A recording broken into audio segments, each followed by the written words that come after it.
कृष्णा। आज की इस वीडियो में हम आपको बताएंगे कि कैसे करें फाल्गुन मास की आमलकी एकादशी 2026 व्रत का पारण।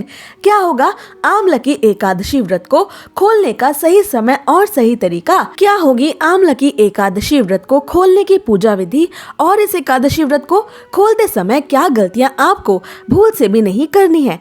तो ये सब जानना चाहते हैं तो वीडियो अंत तक जरूर देखें। साल में आने वाली सबसे बड़ी और खास एकादशियों में से एक है आमलकी एकादशी। इस एकादशी पर आंवला के वृक्ष, जिसमें विष्णु जी का वास भी माना जाता है, उसकी पूजा करने से जीवन में स्वास्थ्य, धन और सुख समृद्धि की वृद्धि होती है।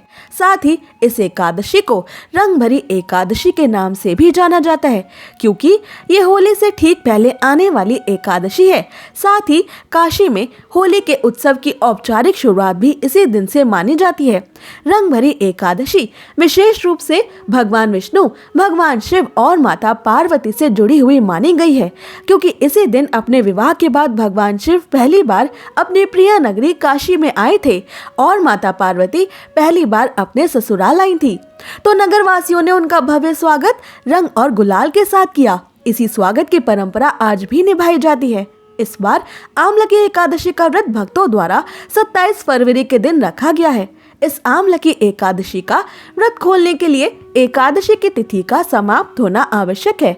इस बार ये एकादशी की तिथि समाप्त हो रही है 27 फरवरी 2026 शुक्रवार को रात 10:33 पर। लेकिन सिर्फ एकादशी की तिथि खत्म होने पर ही एकादशी का व्रत नहीं खोलना चाहिए, क्योंकि एकादशी के बाद चलने वाले हरिवासर के समय में भी आमलकी एकादशी का व्रत नहीं खोलना चाहिए। ऐसा करने से एकादशी व्रत करने का सारा पुण्य नष्ट हो जाता है। इस बार ये हरिवासर का समय समाप्त होगा 28 फरवरी 2026 शनिवार को सुबह 4:30 बजे तक। यानी आपको 28 फरवरी को सुबह 4:30 बजे तक भी अपना आमलकी एकादशी का व्रत नहीं खोलना है। सिर्फ द्वादशी की तिथि में ही एकादशी का व्रत खोला जा सकता है। आमलकी एकादशी के बाद द्वादशी की तिथि आरंभ हो रही है 27 फरवरी 2026 शुक्रवार को रात 10:34 से, और ये द्वादशी की तिथि समाप्त हो रही है 28 फरवरी 2026 शनिवार को रात 8:43 तक। आइए अब जानते हैं 28 फरवरी को द्वादशी पर पड़ने वाले सभी शुभ और अशुभ मुहूर्तों के बारे में, ताकि आप गलत मुहूर्त में अपना आमलकी एकादशी का व्रत ना खोल लें। 28 फरवरी को ब्रह्म मुहूर्त सुबह 5:16 से सुबह 6:04 तक रहेगा। सूर्योदय सुबह 6:53 पर होगा। सूर्यास्त शाम 6:25 पर होगा। इस दिन प्रातः काल की पूजा का शुभ मुहूर्त सुबह 5:33 से सुबह 6:47 तक रहेगा। इस बार सायंकाल की पूजा के लिए शाम का शुभ मुहूर्त सौभाग्य योग में रहेगा। ये सौभाग्य योग शाम 5:02 तक रहेगा और उसके बाद शोभन योग शुरू होगा। साथ ही इस दिन अशुभ राहु काल सुबह 9 बजे से सुबह 10:30 बजे तक रहने वाला है। इस राहु काल में भी अपना आमलकी एकादशी का व्रत ना खोलें और ना ही द्वादशी की पूजा करें। पारण से जुड़ा कोई भी काम इस समय में ना करें, वरना आपका एकादशी व्रत करना असफल हो सकता है। आइए अब जानते हैं आमलकी एकादशी व्रत को खोलने का शुभ समय और मुहूर्त। इस बार आमलकी एकादशी का व्रत 28 फरवरी 2026 दिन शनिवार को सुबह 6:54 से सुबह 9:06 के बीच में खोला जाएगा। इसी तय शुभ मुहूर्त में अपना आमलकी एकादशी का व्रत खोलने से आपको इस एकादशी व्रत को करने का संपूर्ण फल भगवान श्री हरि विष्णु से प्राप्त होगा। आइए अब जानते हैं रंग भरी या आमलकी एकादशी व्रत को खोलने की, यानी इस आमलकी एकादशी व्रत का पारण करने की पूरी पूजा विधि। एकादशी व्रत का पारण करने से पहले ये ध्यान रखें कि मुहूर्त के हिसाब से द्वादशी तिथि शुरू हो चुकी हो। अगर द्वादशी तिथि सूर्योदय से पहले ही समाप्त हो गई हो तो एकादशी व्रत का पारण सूर्योदय के बाद करें। इस बात का खास ख्याल रखें कि द्वादशी तिथि के अंदर ही पारण ना करना पाप करने के समान होता है। इसलिए द्वादशी तिथि के शुभ मुहूर्त के अंतर्गत ही एकादशी व्रत का पारण करें, तभी आपको एकादशी व्रत का पुण्य मिलेगा। अन्यथा आपका एकादशी का व्रत मान्य नहीं होगा। एकादशी व्रत का पारण समय सुबह यानी प्रातः काल का ही होता है।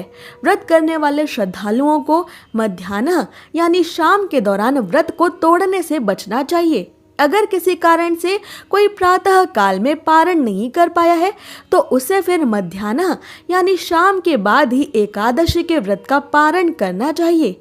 एकादशी के अगले दिन सुबह जल्दी उठकर पहले स्नान करके फिर तुलसी महारानी को फूल चढ़ाएं और उनकी आरती करें। आरती करके उनकी 7 बार परिक्रमा करें। तुलसी देवी की रोज परिक्रमा करने वाले मनुष्य को कभी भी यमराज के दर्शन नहीं करने पड़ते। और अब विष्णु जी की पूजा के लिए तुलसी देवी के कुछ पत्ते ले लें। अब भगवान विष्णु को स्नान करवा के उनका पीले वस्त्रों से श्रृंगार करें, उनको पीले फूल और तुलसी पत्र चढ़ाएं। फिर भगवान विष्णु की आरती करें और आरती के बाद जाने अनजाने में एकादशी व्रत के दौरान आपसे हुई सभी छोटी बड़ी गलतियों की करुणामयी भगवान श्री हरि विष्णु से क्षमा मांगे। भगवान विष्णु से क्षमा मांगते हुए आपको ये मंत्र बोलना चाहिए। आह्वानम न जानामि विसर्जनम पूजाम चैव न जानामि क्षमस्व परमेश्वर मंत्रहीनम क्रियाहीनम भक्तिहीनम जनार्दन यत् पूजितम मया देव परिपूर्ण तदस्तु में। इस मंत्र को अपनी पूजा खत्म होने के बाद आपको 7 बार बोलना चाहिए। इसके बाद भगवान विष्णु से ये एकादशी व्रत स्वीकार करने की प्रार्थना करें। आइए अब जानते हैं कि क्या खाकर आपको एकादशी का व्रत खोलना चाहिए। द्वादशी के दिन भगवान विष्णु जी को घर पर सात्विक तरीके से बनाए गए पकवानों का ही भोग लगाएं। ये पकवान मीठे या नमकीन दोनों हो सकते हैं। यदि आप द्वादशी के दिन मीठे चावलों का भोग भगवान श्री हरि विष्णु को लगा सके तो ये और भी अधिक शुभ होगा, क्योंकि द्वादशी के दिन पीले या मीठे चावल खाना बेहद शुभ माना जाता है। एकादशी के व्रत में चावल खाने पर रोक होती है, इसलिए द्वादशी व्रत को खोलते समय चावल खाकर ही व्रत खोलने का नियम है। मान्यता है कि एकादशी के दिन चावल खाने से शरीर छोड़ने के बाद वो मनुष्य रेंगने वाले जीवों के रूप में जन्म लेता है, लेकिन द्वादशी को चावल खाकर एकादशी व्रत को खोलने वाला मनुष्य मोक्ष को प्राप्त करता है। आपको एकादशी व्रत का पारण करने के लिए पकाए जा रहे भोजन में गाय के शुद्ध देसी घी का प्रयोग जरूर करना चाहिए। ये सेहत के लिए भी अच्छा होता है और इसमें शुद्धता भी होती है। आंवले के पेड़ पर भगवान श्री हरि विष्णु का वास होता है, इस कारण आंवले का भी एकादशी के व्रत में विशेष महत्व माना गया है। इसलिए एकादशी व्रत का पारण करने के दौरान आप आंवला भी खा सकते हैं। आंवला खाकर एकादशी व्रत खोलना भी बहुत शुभ होगा। इससे आपको अखंड सौभाग्य, निरोगी स्वस्थ शरीर और संतान सुख की प्राप्ति होती है। आप द्वादशी के दिन एकादशी व्रत खोलने के लिए जो भी सात्विक भोजन बनाए उसी भोग और भगवान श्री हरि विष्णु को चढ़ाई गई तुलसी की पत्ती को पानी के साथ लेकर ही अपना व्रत खोलें। पर ये ध्यान रखें कि एकादशी व्रत का पारण किसी मीठी चीज से भी किया जा सकता है। व्रत के पारण के लिए आप भगवान श्री हरि विष्णु को भोग में मिठाई और मौसमी फल भी दे सकते हैं। पारण के भोजन में सेम की सब्जी खाने का भी विशेष महत्व माना जाता है। विशेष तौर पर एकादशी के व्रत में सेम को कफ और पित्त का नाशक माना गया है।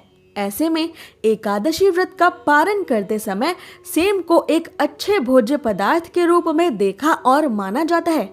पारण के दौरान आप सूखे मेवे जैसे कि बादाम, पिस्ता, अखरोट और किशमिश भी खा सकते हैं।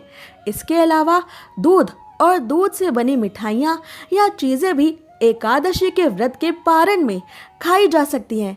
ऐसी ही और जरूरी जानकारियों और व्रत कथाओं के लिए हमारे चैनल को अवश्य सब्सक्राइब कर लें।